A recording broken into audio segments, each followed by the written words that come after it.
नमस्कार, मैं हूं दिबांजलि मोइत्रा।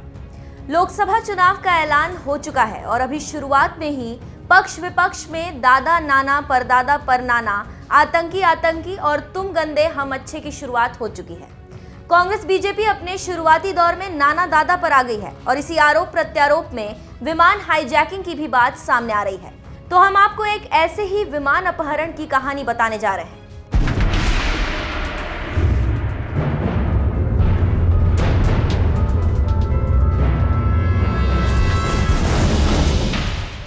बात 20 दिसंबर 1978 की है।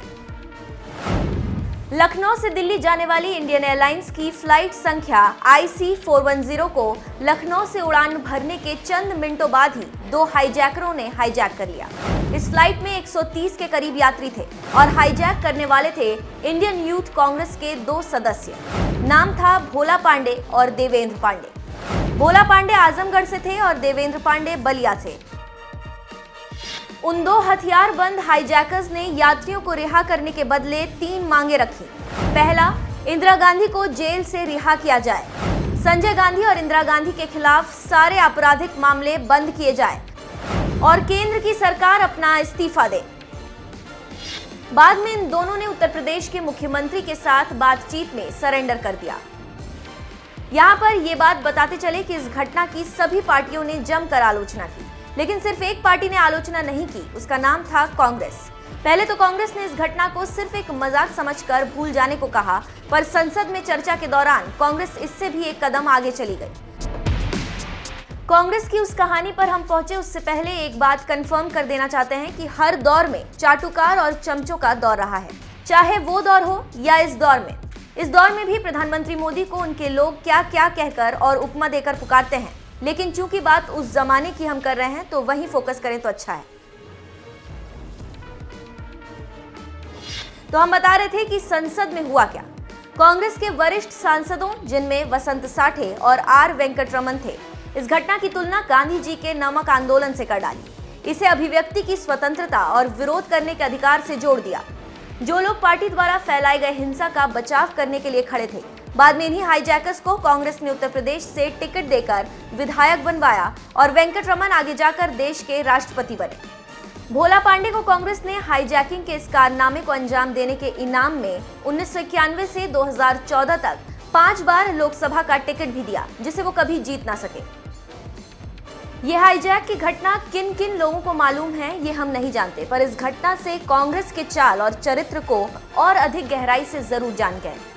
एक और बात बताते चले कि हर पार्टी में हमेशा चरम तत्व होते हैं और चरम तत्वों को पार्टी की निंदा करने के तर्क के रूप में नहीं दिखाया या लाया जा सकता है।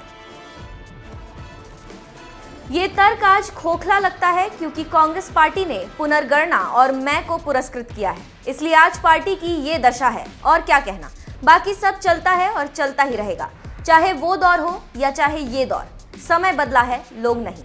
लोगों की मानसिकता आज भी वैसी ही है।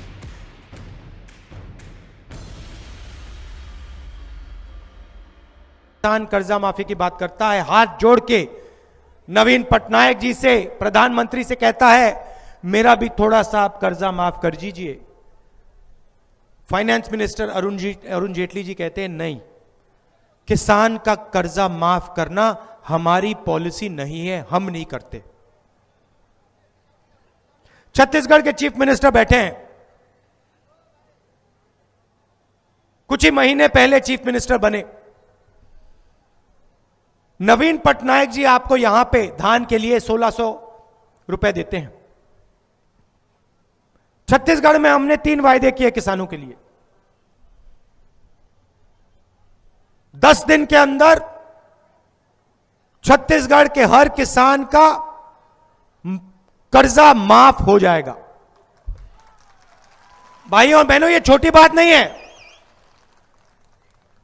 ये बहुत बड़ी बात है। दूसरा वायदा, जो भी जमीन छत्तीसगढ़ के किसानों से ली गई, जिस पे कारखाने बनने थे, अगर उस जमीन पे 5 साल के अंदर कारखाना नहीं बना तो वो जमीन उद्योगपति से लेकर वापस किसानों को, आदिवासियों को दे दी जाएगी। और तीसरा वायदा, छत्तीसगढ़ में धान के लिए 2,500 रुपए किसान को दिए जाएंगे। हम मैसेज देना चाहते थे, छत्तीसगढ़ के किसानों को संदेश देना चाहते थे कि आप अकेले नहीं हो, यह देश आपका है, आप हर रोज अपना खून पसीना देते हो, इसीलिए छत्तीसगढ़ की सरकार आपके साथ खड़ी होगी, मध्य प्रदेश की सरकार, राजस्थान की सरकार आपके साथ खड़ी होगी और आपका कर्जा माफ होगा। और मैसेज हमने धमाके के साथ दिया। मैंने बघेल जी से कहा था, देखिए चुनाव जीतने के बाद 10 दिन के अंदर कर्जा माफ हो जाना चाहिए। और मैं गर्व से कहता हूं, भूपेश बघेल जी ने 6 घंटे के अंदर किसान का कर्जा माफ कर दिया।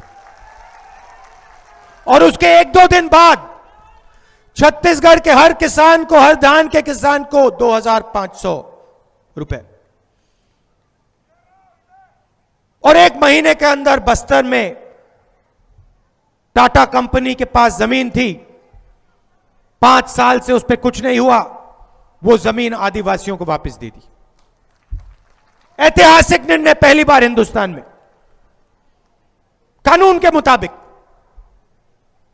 जमीन अधिग्रहण बिल कानून हम लाए थे, उसमें साफ लिखा है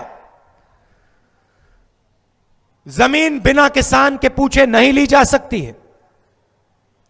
अगर किसान ने अपनी जमीन दी तो मार्केट रेट से 4 गुना ज्यादा पैसा उसके बैंक अकाउंट में जाएगा। और अगर जमीन पर 5 साल के अंदर कुछ नहीं हुआ तो जमीन वापस किसान को मिलेगी।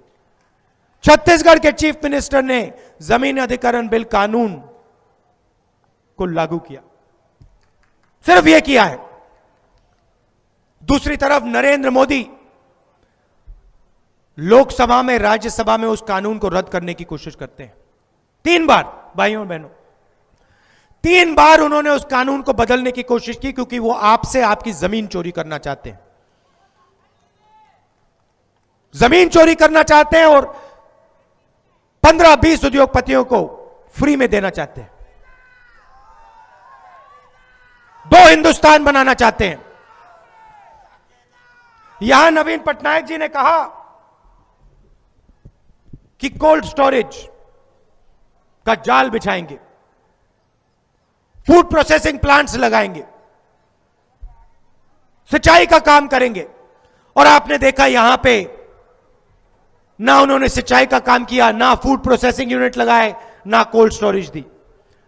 अब चलिए छत्तीसगढ़, चलिए 2-3 महीने हुए हैं, हमने वायदा किया था कि किसान के खेत के पास हम फूड प्रोसेसिंग प्लांट्स का, स्टोरेज का जाल बिछा देंगे। छत्तीसगढ़ में काम शुरू हो गया है, फूड प्रोसेसिंग प्लांट्स का उद्घाटन शुरू हो गया है। मैंने खुद वहां पे जाके फूड प्रोसेसिंग प्लांट का उद्घाटन किया। यह फर्क है भाइयों और बहनों, हम बात करते हैं तो उसको करके दिखाते हैं। और वही बात मैं आपसे कहना चाह रहा हूं, जो हमने छत्तीसगढ़ में किया वो हम ओडिशा में भी आपके लिए करना चाहते हैं।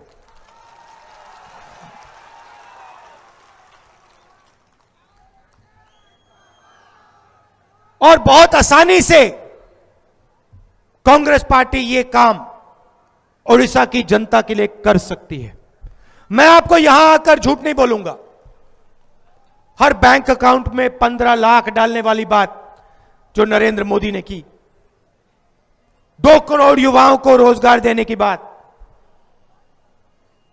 किसानों की मदद करने की बात, मैं यहां आके झूठ नहीं बोलने वाला हूं। आप मेरे भाषण देख लीजिए, एक भाषण में मैंने ऐसी बात करी हो तो मुझे बताना। आपको एक भाषण नहीं मिलेगा जहां मैंने झूठे वायदे किए हों। मैंने बोला किसान का कर्जा माफ होगा, 3 प्रदेशों में किसान का कर्जा माफ कर दिया, पंजाब में, कर्नाटक में भी उससे पहले हमने कर्जा माफ किया था। और हमने बोला है छत्तीसगढ़, मध्य प्रदेश की जनता से कि हम किसान के खेत को हिंदुस्तान के बड़े शहरों से जोड़ देंगे, फूड प्रोसेसिंग यूनिट लगाएंगे, कोल्ड चेन लगाएंगे, स्टोरेज, कोल्ड स्टोरेज के कारखाने लगाएंगे। और हम ये काम मध्य प्रदेश, छत्तीसगढ़, राजस्थान में करके दिखा देंगे। मगर हम ये काम आपके लिए भी करना चाहते हैं और आपको कांग्रेस पार्टी को समर्थन देना पड़ेगा, वोट देना पड़ेगा।